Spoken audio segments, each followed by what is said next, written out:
7th Standard English Medium, Chapter 13, Motion and Time. In the last video, we learned about the motion, speed, and some of the measuring the time. We stopped at the simple pendulum. Now, again, I'm going to just explain you about the simple pendulum. When we tie a thread or a rope, and then at the end of it we tie like a metal ball or a stone, etc. That is known as metallic ball, is known as the bob.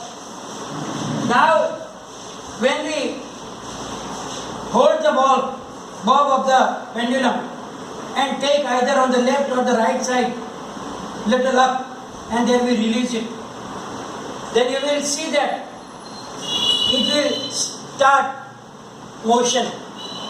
It will start moving, and that motion is from left to right, from right to left, and that is known as oscillatory motion.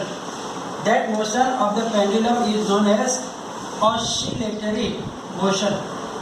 Now, the pendulum, when it is moving and the pendulum is completing one motion, one complete oscillation, how we understand about it? So, when the bob start motion from its extreme position, when it is not moving and it is exactly in the middle, that position is known as its extreme position. So here O is its extreme position.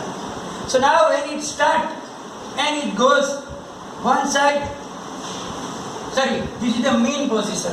Extreme position means if it is moving left or right, then that highest distance, that is known as the extreme position. So if it is starting from the mean position to one side extreme position, come back, go to the other extreme position and come back, then the one oscillation is completed. Otherwise, other way also you can think, and that is better, because it is complicated because the bob comes here two times, then there can be confusion. So what can we do? We can start from the extreme position here A. When it start moving, you can go, it is going that side and come back here. Then it complete one oscillation, that we can say. Now the time period. Time period means the time taken by this pendulum to complete one oscillation. Now it is very speedily, so we can exactly not do that thing. So what we can do? We have to do an activity to find out the time period of the pendulum.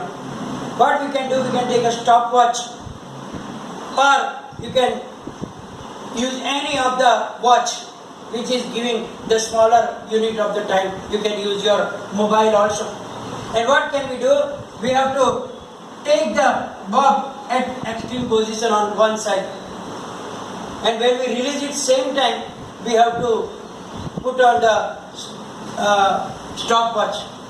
Then we have to count the 20 oscillation or 10 oscillation or 30 oscillation as per your convenience.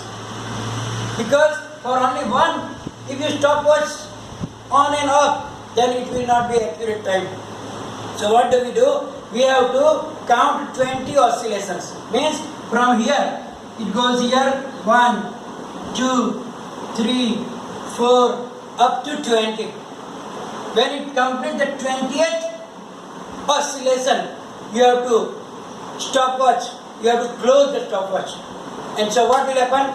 You will find the time for 20 oscillations. Therefore, the time period will be the number of oscillations divided by time. So if you did 20 oscillations, then you have to divide by 20. Then you will find the time period of that pendulum. So here, as you understand about it, that time period is like that. Now Generally, time period depends on the length of the pendulum.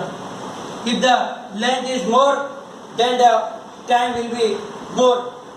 Length is small, then they can move very quickly. But it does not depend on the how much extreme position you take. But generally, only it depends on the length of the pendulum. Nowadays, you know that in the ancient time, there were the clocks also. Wall clock were using that pendulum. And according to the motion of the pendulum, the hands of the clock were moving. But nowadays we know that, and in that we have to give some spring inside. We have to wind the spring. And then when the springs are finished, then stop, the watch was stopping. So nowadays we know that the watches are using their batteries, and those watches are known as quartz watches, or the quartz clocks are available, which are giving more accurate time than that ancient time. Because here in the quartz watches, quartz clocks, the time is perfectly accurate. Because here in the pendulum, it can give some mistakes, not exactly same time, because according to the length of the bob, the time period will be little different, and there we cannot get accurate time. Now, units of the time. Units of time and units of speed also we have to learn about now. Now generally, the unit of time we take is second. Second is the basic unit of the time. And for second, we use the symbol S. Means if you write down 5S, means 5 seconds. 10S means 10 seconds. And we know the bigger unit of the time also, like minute, then hours, second, minute, hours. For minute, you use the min, and for hours, we use H, or some use HRs also, but generally S for the second, MIN for minutes, H for hour. So, according to the situation, we use different units, because every time we cannot use only one unit. When we have to use the bigger time, you can use minute or hour also.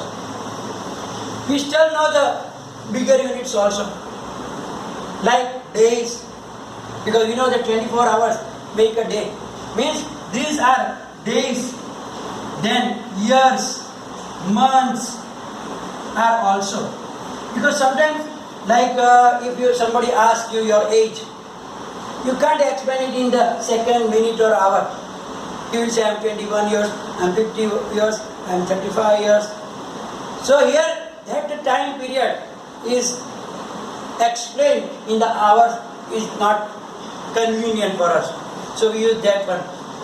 Then we use months, you use hours, etc. Because time taken, suppose somebody asks that how much time will be taken to go from Chikli to Bilibora or something. We can't use the seconds. Either you can use minutes. But if it is more distance, you can't use minutes, because it is taking more hours, 2 hours, 3 hours, 4 hours. Then you can't say 4 multiplied by 60 is how much, that much minutes I am taking. It sounds stupid, and therefore we have to use, according to situation, we have to use the unit of time. Now, speed. We know that speed. What is the formula of the speed? Speed is equal to distance covered divided by time taken. So now, generally, distance is taken in the meter, as we have already learned. Time is taken in second. Therefore, the basic unit of speed is taken as m s raised to minus 1 because it is in the denominator. But how you read it? You read it as meter per second. Or either you can write down like that also, m/s. Both are the same. Only the way of writing is different. You pronounce same, meter per second. But if the distance is in kilometer, time is in hour, then the other unit of speed can be kilometer per hour, meter per second, meter per minute, kilometer per minute also can be used. But generally, the basic unit always we use is meter per second. And then you can use according to your that. And always you remember that the symbols of all units are written in singular. Singular means we can't write down minutes. Doesn't matter, it is 10 minutes, but we write down 10 minutes. We don't write down s. Because generally, the unit symbol, when you are using in the symbols, that time you have to write down only minute. If you write down the whole word, 10 minutes, then you can write down minutes. But when you write down only min, then you don't write down mins or s, hours. Then you write down only in singular. Here also, speed meter per second, not meters per seconds. You don't write down in plural. We only have to use the singular word for that things. So, as I told you, different units of the speed, different units of time, different units of distance are there, and therefore the different units we can take for according to the situation. Now, how do we measure the speed? Okay, before that, we can take an example that how can you write down the speed. You can find out the speed. Suppose distance covered is 35 kilometer and time taken is suppose 2 hours. Then speed is equal to distance divided by time taken. Distance is 35 kilometer divided by 2 hours. So 35 divided by 2 will give you 17.5 kilometer per hour, or you can write down kilometer per hour. So that is the speed of that vehicle. Means approximately it will cover 17.5 kilometer per hour, means in 1 hour.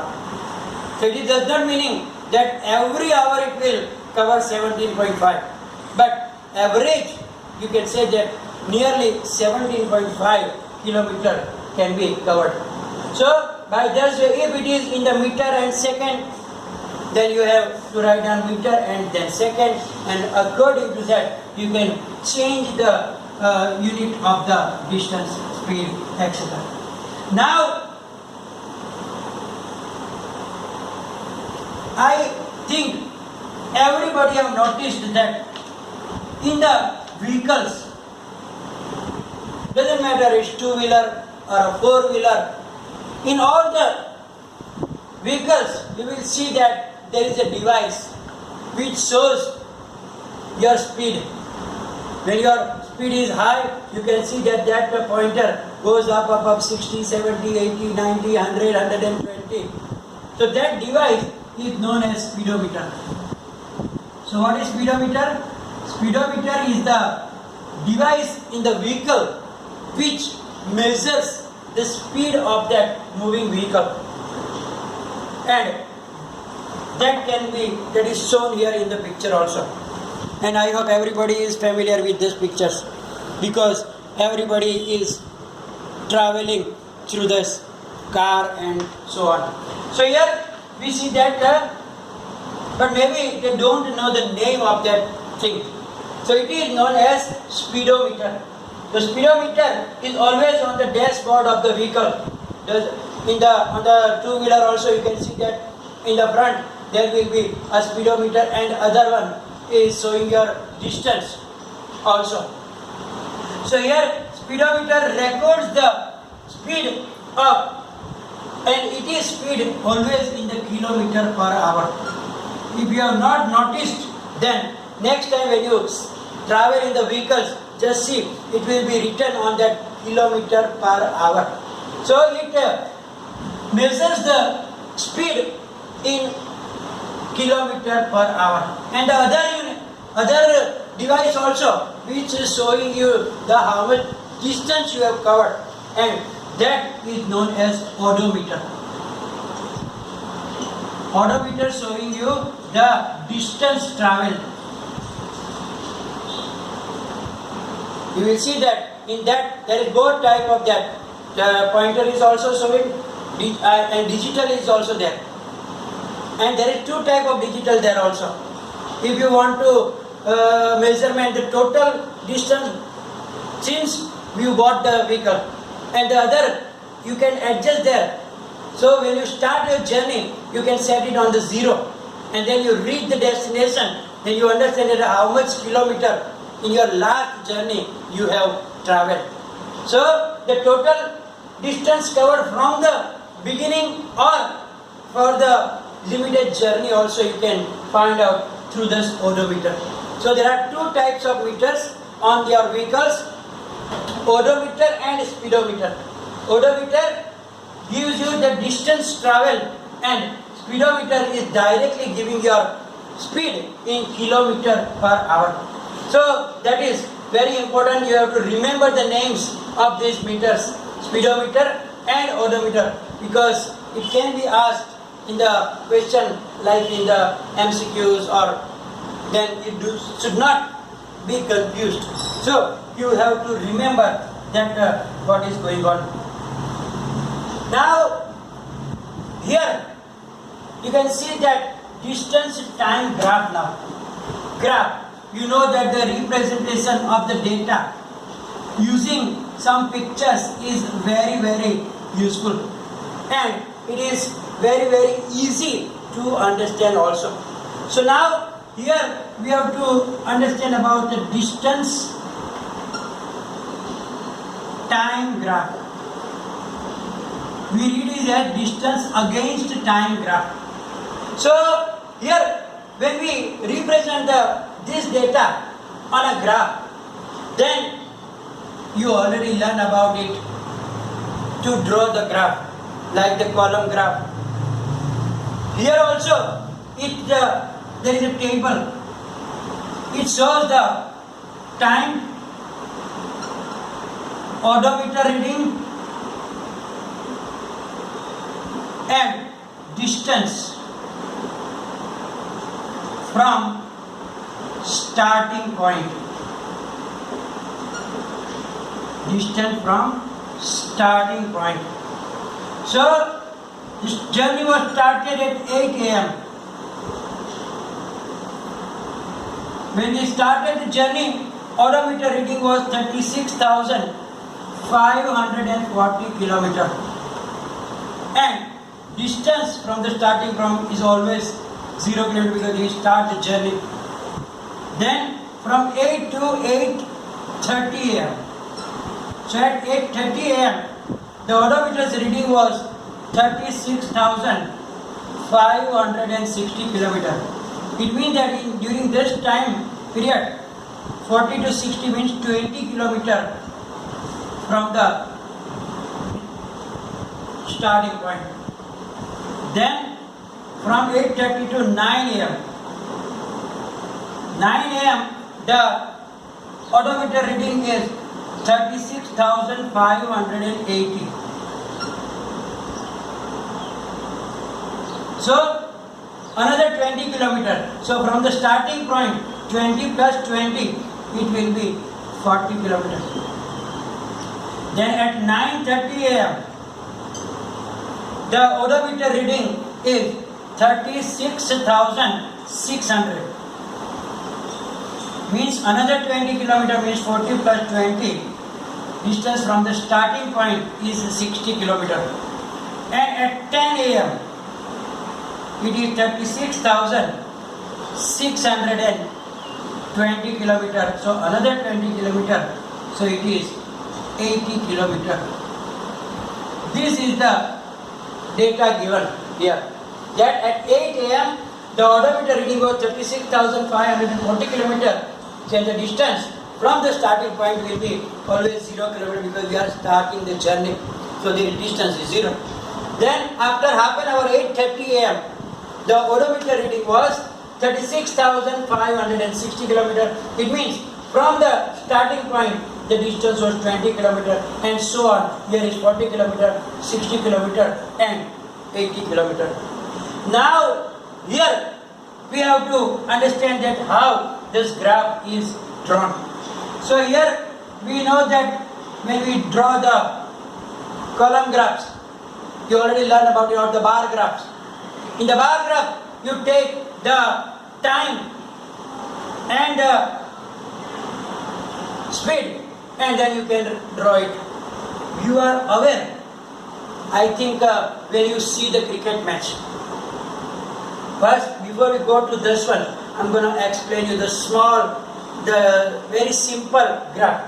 That when you watch the cricket match, then after every over is finished, you will see that they will show you the column graphs on which here overs are there.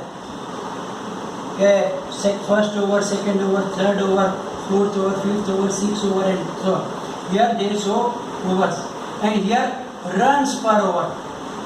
How many runs were made?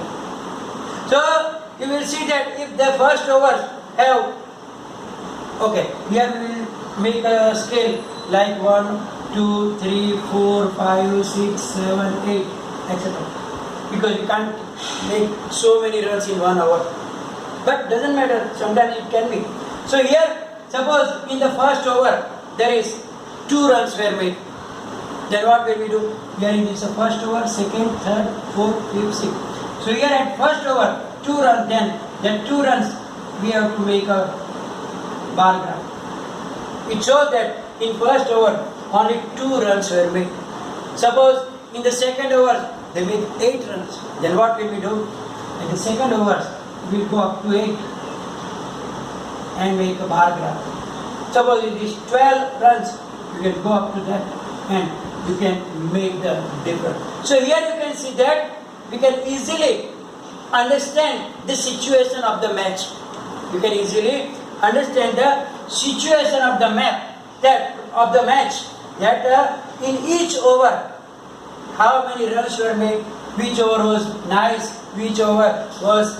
If there is no run, maybe the maiden over is gone, then we don't have to. Suppose the third over was maiden over, means no runs were made. Then we have to keep it empty. So we can't draw anything because 0 runs were made. So we will keep it empty and then here and then here and then here. According to the runs made, we can draw the bar graph of that one. Similarly, we have to use the distance graph also. But that graph is quite a little different from this.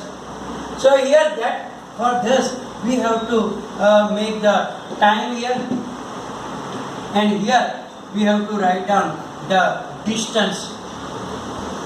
So suppose the time will be 8 hours, 8:30, 9, 9:30, 10, 10:30. Then distance 0 means here it will start from 0, 8. Then at 8:30, 20 kilometer. So 8:30, and if you take 10, 20, 30, 40, then according to that we have to draw. But that will be the linear graph. Linear graph means it will not be the bar graph. Look here. 8 a.m., 8:30, 9, 9:30 and 10. Suppose it is 10, 20, 30, 40, 50, 60 like that. Now 8 a.m. 0 means here, that is the point. At 8:30 it was 20 kilometers. So from 8:30 you put a dot here. 9 is 40 kilometer. So at 9 you have to go to the 40 kilometer, and then you will see that here the distance is covered is same in the same interval, 20, 20, 20, 20. It means that the graph will be the straight line like that. So here we don't use the bar graph, but we have to use the linear graph, means that is in the straight line.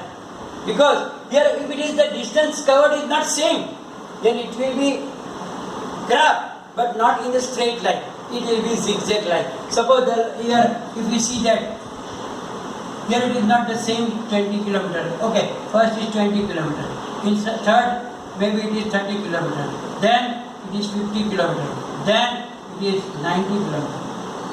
Then it will be like zigzag graph, not a straight graph, but it is like 8 o'clock 0 here, 8:30 20, then 8:30 will be 20, then you can join here. Then 9 30 kilometer, so 9 at 30 is here, so it will be like not going straight, but in the little small line segments will be joined together, and you can see that some of the graph can be like this also.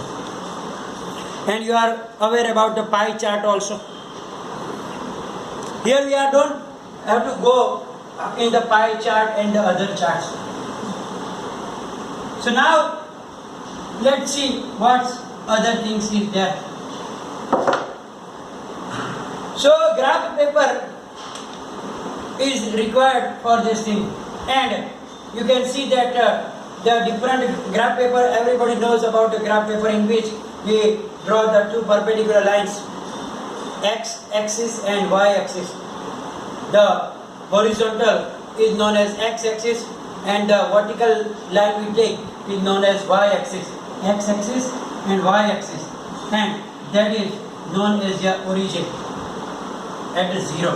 Then here we take positive, negative numbers and so on. And that is we don't have to draw the graphs in the science, but only we have to understand about it. And as I told you, that graph about that car distance, I already show you on the board how to draw it. That from 8:30, 9:30 and so on. So now when you draw the graph, we have to take some measurement. Means you have to decide the scale, because if it has covered 20 kilometer, we can't put 20 kilometer here, because our book is in centimeter, not in kilometer. So in that time, what we have to do, we have to choose a proper scale. Proper scale means we know that there is 1 centimeter blocks are there in your graph book. So now we have to determine that 1 centimeter represent how much kilometer, or the time whatever is there. So we have to check that what is the highest amount in our graph. When we go to the y-axis, what is the highest digit we have to go. If it is not much, like only 15 or 17, then you can take 1, 2, 3, 4 also if it is possible. If it is little bigger, you can take 2, 4, 6, 8, 10. Much bigger, you can take 5, 10, 15, 20. So that you can accommodate the highest number on the y-axis. So according to the situation, you have to decide yourself what can be the scale on the graph. So now here it is very simple for you to understand it now. And here we are going to finish this chapter. Thank you very much. You can do the exercise. If any query, any problem, you can write down in the comment section, then I can give you the answer. Thank you very much.